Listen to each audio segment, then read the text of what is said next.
કૃષ્ણાય વાસુદેવાય હરયે પરમાત્મને પ્રણતઃ ક્લેશનાશાય ગોવિંદાય નમો નમઃ.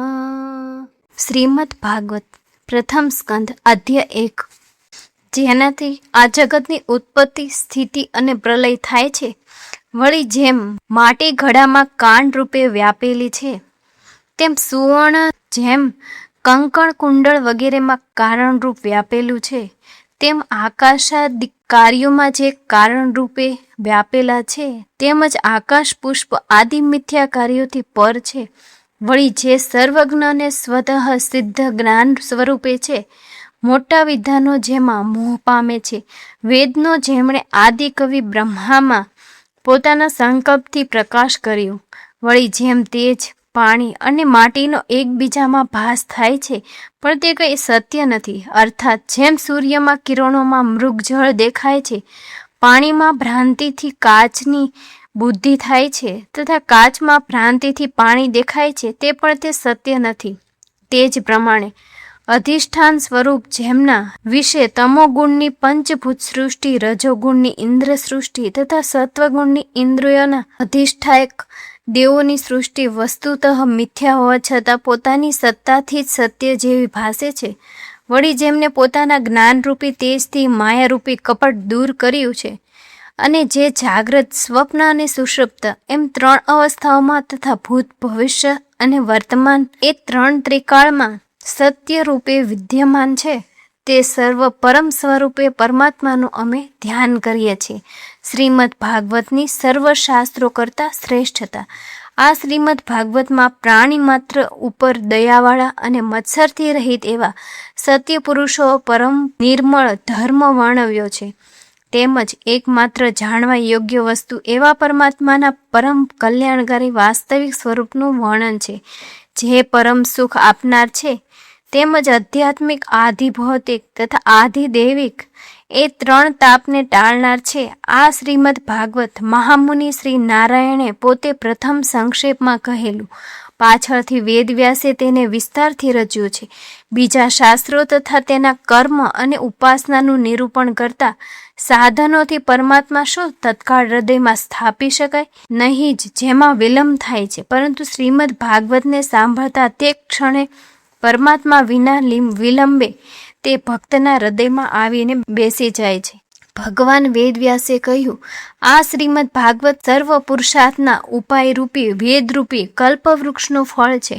તે વૈકુંઠમાં હતું, પણ નારદજીએ લાવીને મને આપ્યું છે.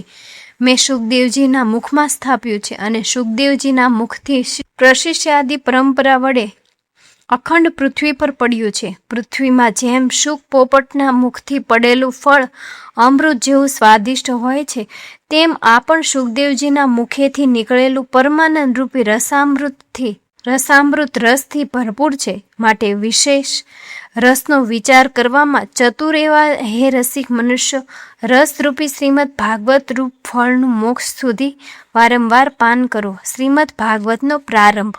નૈમિષારણ્ય નામના વિષ્ણુ ક્ષેત્રમાં શૌનકાદિક ઋષિઓ સ્વર્ગલોક મેળવવા 1000 વર્ષનો યજ્ઞ કરી રહ્યા હતા. એક સમયે સવારમાં અગ્નિહોમ કર્યા પછી તે મુનિઓએ આસન ઉપર બેઠેલા સૂજીનો સત્કાર કરી તેમને આદરથી આ પ્રમાણે પૂછ્યું.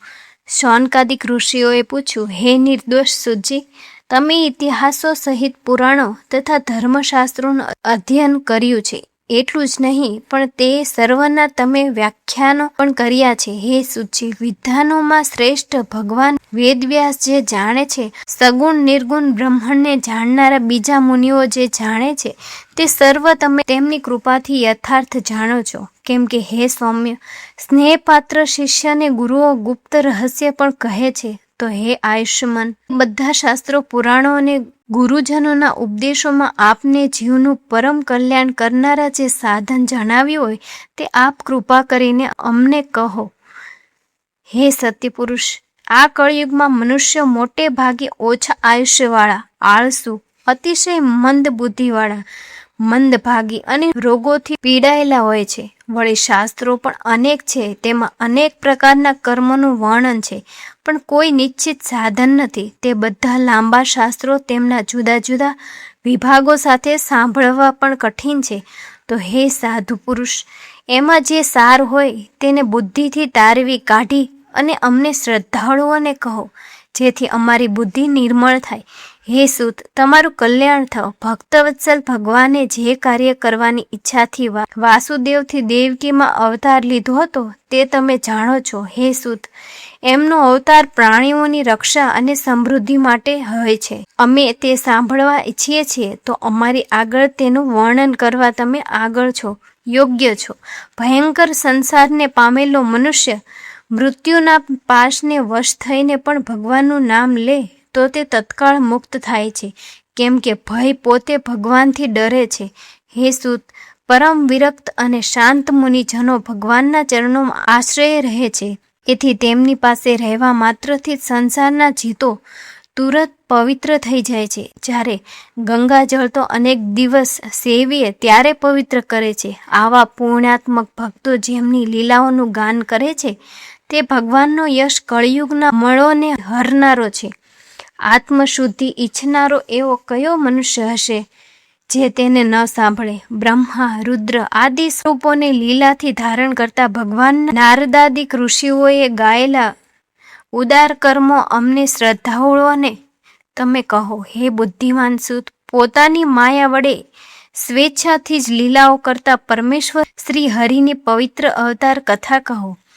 ઉત્તમ કીર્તિવાળા શ્રી ભગવાનના પરાક્રમો સાંભળતા અમે તો તૃપ્ત થતા જ નથી, કારણ કે રસજ્ઞ શ્રોતાઓને તેમાં પદે પદે નવા નવા રસોનો અનુભવ થાય છે. ભગવાન વિષ્ણુ માયાથી મનુષ્ય રૂપે બન્યા હતા અને તેમણે પોતાના પરબ્રહ્મ સ્વરૂપને છુપાવી રાખ્યું હતું, છતાં તેમણે બળરામની સાથે ખરેખર મનુષ્યથી ન બની શકે તેવા પરાક્રમો કર્યા છે.